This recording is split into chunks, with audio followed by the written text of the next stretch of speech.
How could this happen to Mom?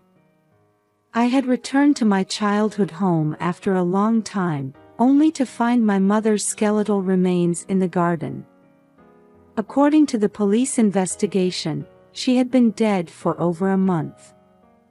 However, this was hard to believe because I had been in contact with her until just the day before.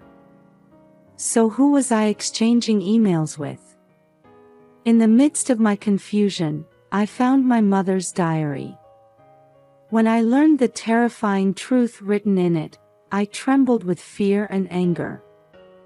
I had only ever seen my father's face in photographs. "Your father passed away in an accident when you were 1 year old," my mother often told me when I was little. I grew up in a single-parent household, but my mother worked tirelessly to put me through college. She was reserved yet strong and kind, my role model and emotional support. My husband, Pete, knew this and respected her, always treating her kindly. Pete was my college classmate, and we got married when I was 26. We started our life about a 2-hour drive from my childhood home. However, my mother, who had been overworking herself for decades, began to fall ill frequently and often had to take time off work. "Mom, why don't you come live with us? It would put my mind at ease." "My husband says it's fine too." "That's very kind of you, but I prefer living alone." "It's more comfortable for me," she replied with an apologetic look, gently refusing my offer. I could understand her feelings, but as her daughter, I couldn't help but worry. So, at my suggestion, we started communicating almost daily. My mother wasn't tech-savvy and even struggled with emails, so we always talked on the phone. Hearing her voice every day was a comforting moment for me, living apart. Of course, I wanted to see her face sometimes, but due to my busy work schedule, I could only visit her about once a month. To make up for this, my husband would help out when he could. "If you can't make it, I'll go check on her." "Don't worry," he'd say. "Thank you so much. It's a big help. Your mother is important family to me too." Saying this, he would visit her from time to time without complaint. My husband was kind, but he had a bit of a problem with money management that worried me. He would buy things without considering the price or consulting me. We had argued about this many times, but his spending habits didn't improve, so I had to restrict his allowance. However, one day, I was shocked when I saw the credit card statement. "Why is the bill so high? It's over $1,000. "Oh, that's, Pete stammered, hanging his head. "This defeats the purpose of setting an allowance. What did you spend it on?" "Well, the other day when I went out drinking with friends, I ended up treating them." "What? You can't afford to pay for others." I raised my voice in anger without thinking. "I'm really sorry. It won't happen again." My husband seemed to reflect on his actions and swore he would never waste money again, so I decided to forgive him. However, less than a month later, that promise was broken. This time, he had used our joint savings without my knowledge. "I really needed the money," he said. "That's the worst. How could you touch our savings?" "I'm sorry. I'll put it back when I get my next paycheck." My husband apologized, but he didn't seem very remorseful. This really upset me. "That's enough. If this continues, I'll divorce you." When I said this in the heat of the moment, my husband suddenly became flustered. "No, please don't do that. I'll really change from now on and be more responsible." He apologized repeatedly, almost in tears. "There won't be a next time. But I haven't forgiven you yet. It depends on your actions from now on." I decided this would be the last time I'd turn a blind eye, and I declared this to him. I thought he might repeat the same behavior soon, but if he did, I'd leave him without question. After that, Pete started consulting me even for small purchases. Not only that, but he also began to help more with housework and became even more attentive to my mother's well-being, showing a very dedicated attitude. Since then, we had no more money problems and lived peacefully.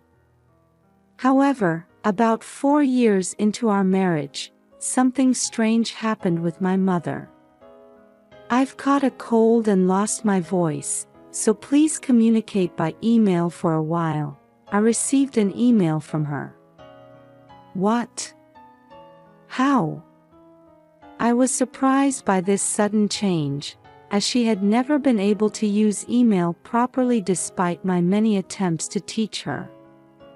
But given the content, I became worried. "Are you all right?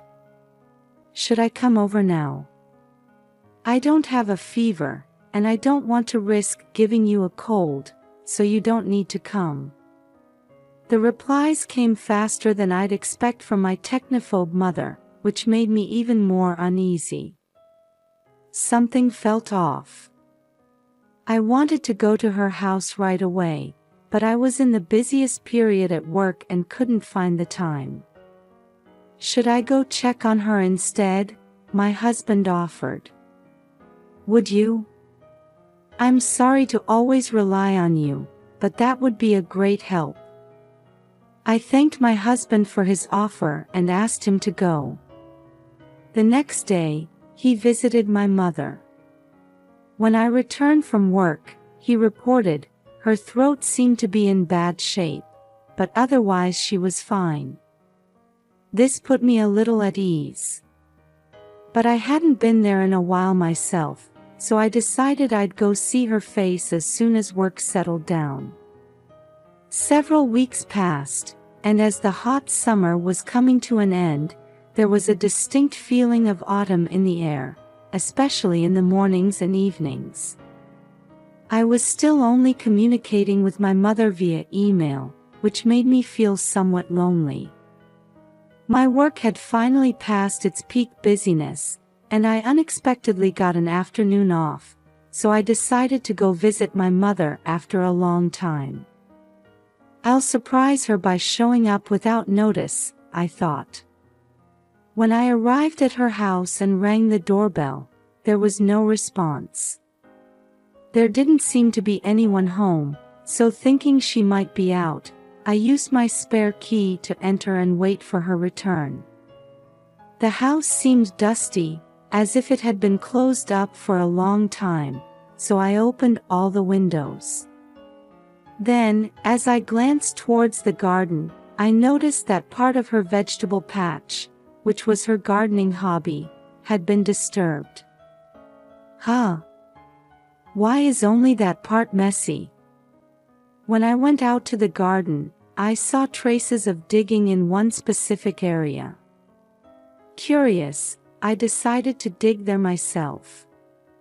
To my horror, I uncovered a skeleton.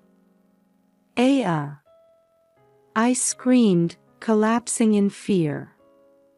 Shaking uncontrollably, I immediately called the police using my phone.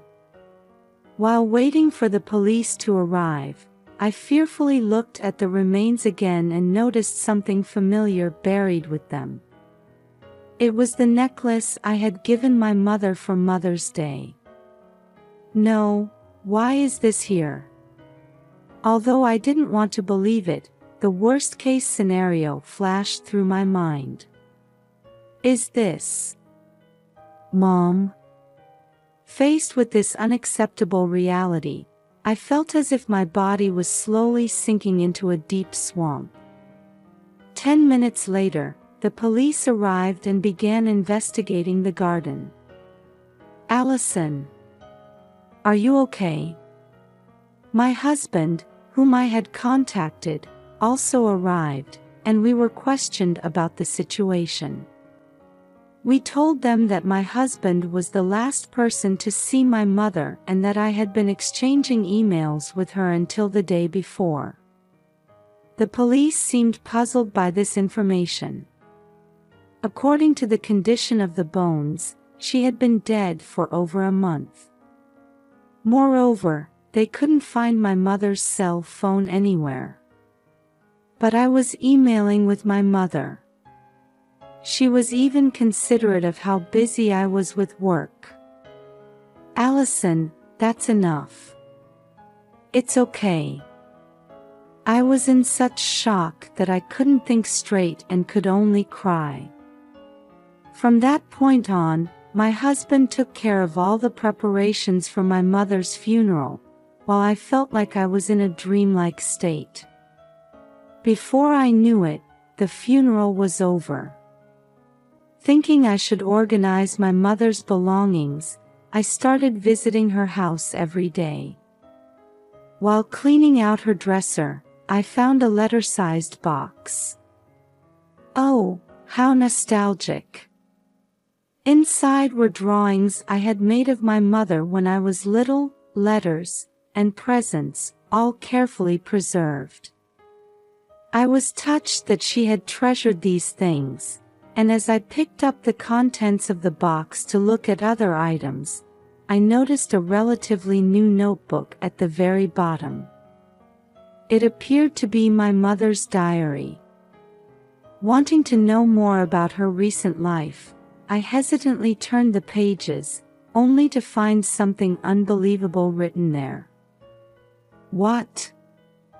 This can't be true.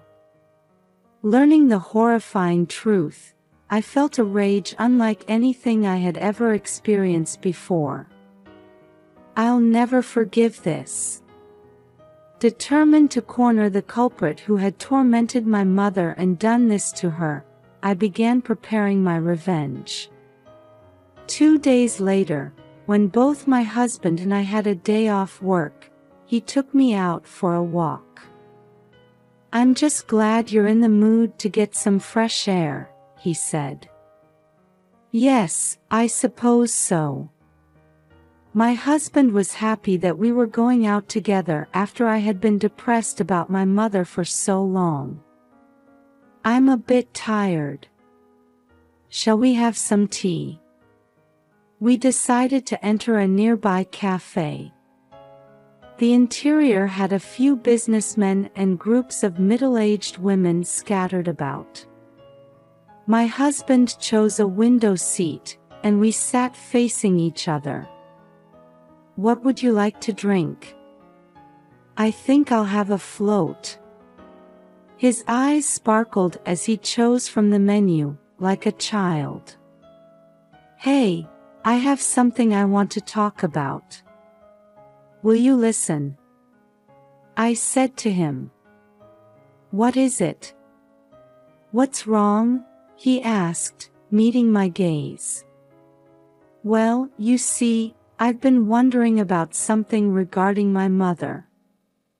How is it possible that I was emailing her the day before she was found, when she had been dead for over a month? Well, maybe the killer was pretending to be her and replying to delay the discovery. He seriously shared his theory. Of course, that was the first thing I had considered too, but there were several things that didn't add up. But isn't it strange that one of the emails mentioned wanting to go back to the spa we all went to before? Only the three of us knew about that spa trip, right? Well, that's true. But couldn't it just be a coincidence, he said. As I muttered, I wonder, he nodded while sipping his float. However, He seemed somewhat flustered. "Look at this," I said, taking out a document from my bag and placing it in front of him. "Mom seems to have been sick. I found this while cleaning out her things." It was a medical diagnosis.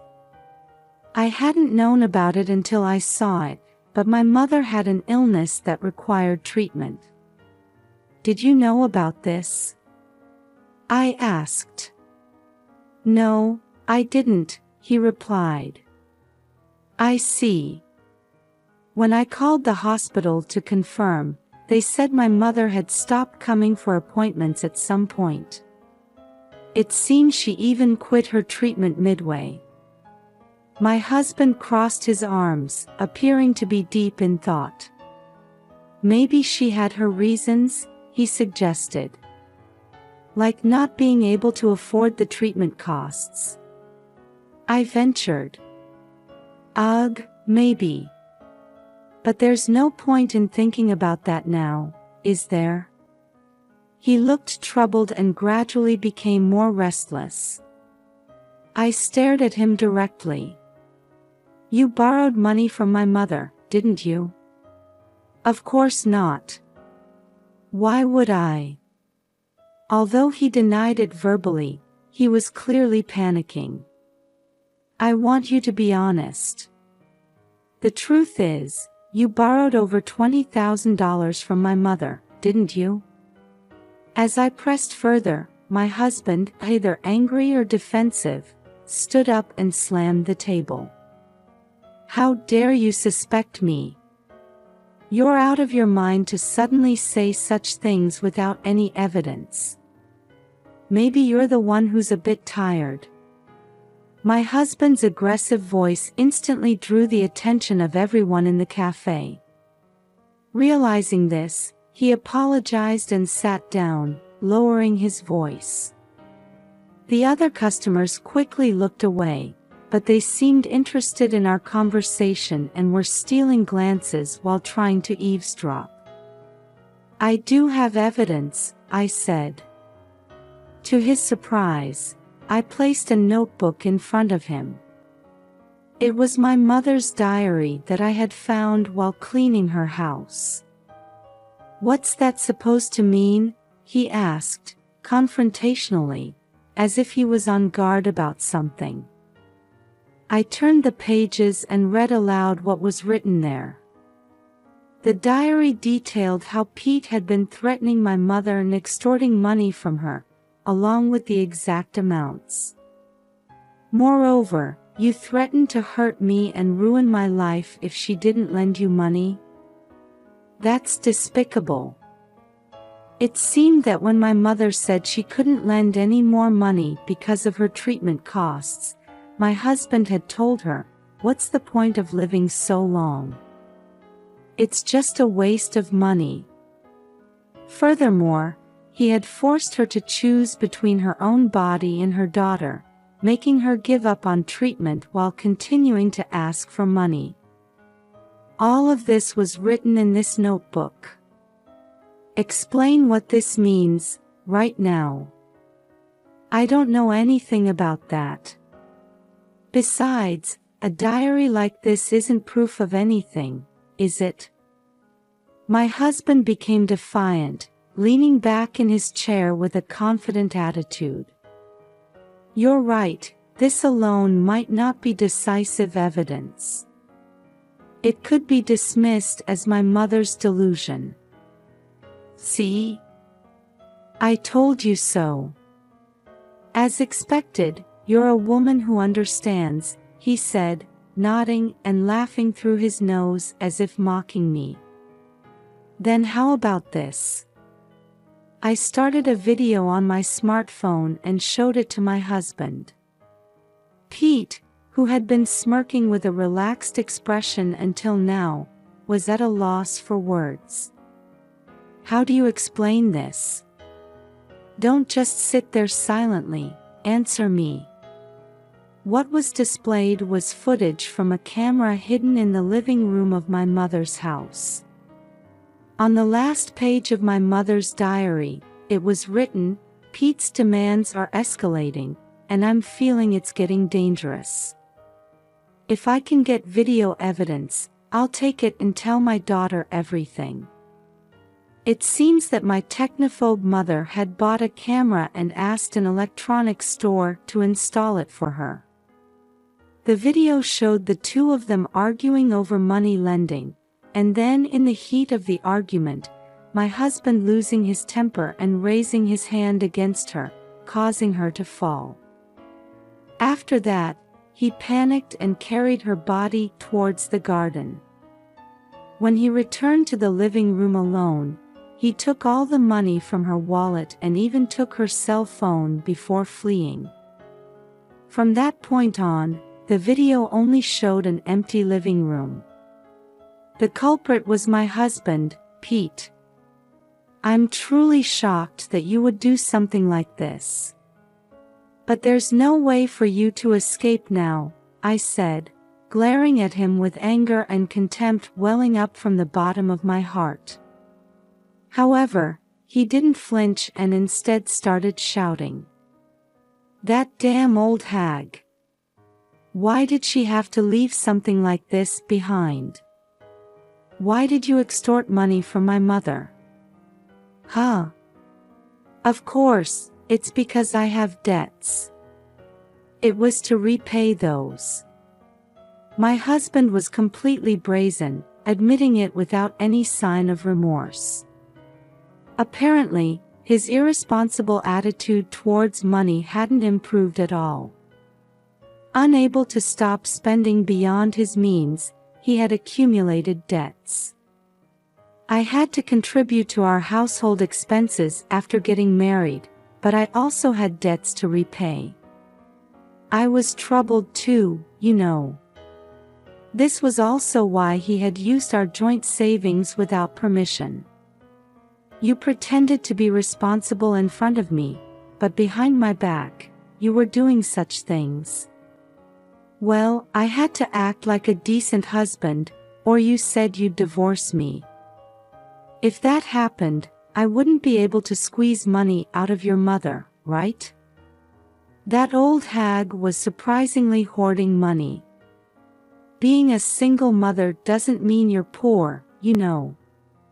When my husband started going to check on my mother on my behalf, he had secretly looked at her bank book that happened to be lying around. My mother wasn't the type to live luxuriously, so she must have been saving bit by bit from her small salary for emergencies. My husband must have grinned when he saw the amount, thinking, I can use this. At first, she lent me money right away, but from the second time on, she started hesitating, saying something about treatment costs. So you used me as a shield to threaten her. That's so dirty. It's touching, isn't it? Saying her daughter's happiness is more important. Is this what they call a parent's love? He grinned at me, but his face was utterly detestable. My husband might not have any sense of guilt at all. Even so, you didn't have to take her life. Oh, that was just an accident. I didn't intend for that to happen. But when I hit her a bit too hard, she fell and wasn't breathing. I thought it would be trouble if she rotted inside the house, so I went out of my way to bury her in the soil. He spewed out words that made me wonder if he had any human feelings at all. Thinking about my mother's feelings, I couldn't stop my tears from flowing. However, I couldn't give up here. To clear my mother's regrets, I had to reveal the truth and turn him over to the police. So you were the one pretending to be my mother in those emails? Yes. It was my way of consideration, you know. I thought you'd feel like you had more time with your mother. I don't need that kind of consideration.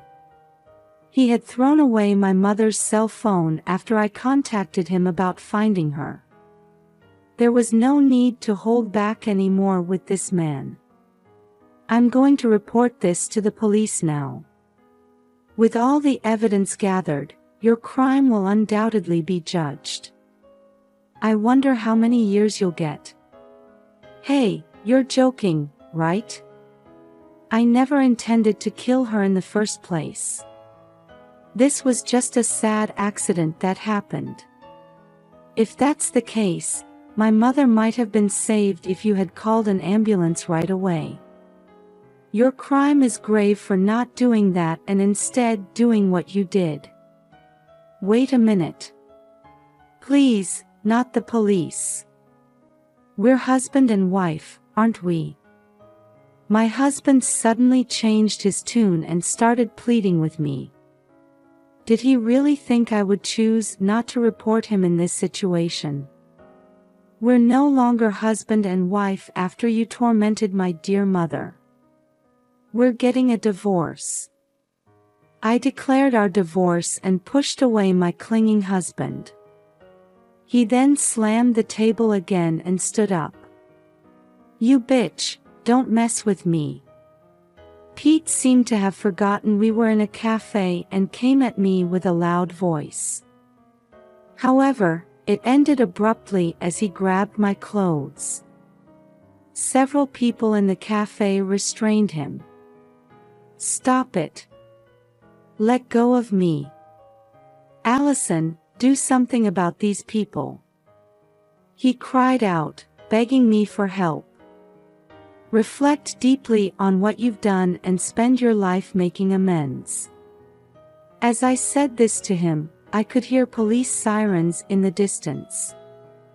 It seemed the cafe staff had called the police, and Pete was taken away by them.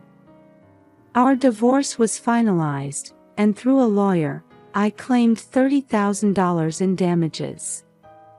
My husband was arrested for this incident. His selfish crimes were severe, and he's likely to spend a considerable time in prison. I wonder if I've managed to clear some of my mother's regrets.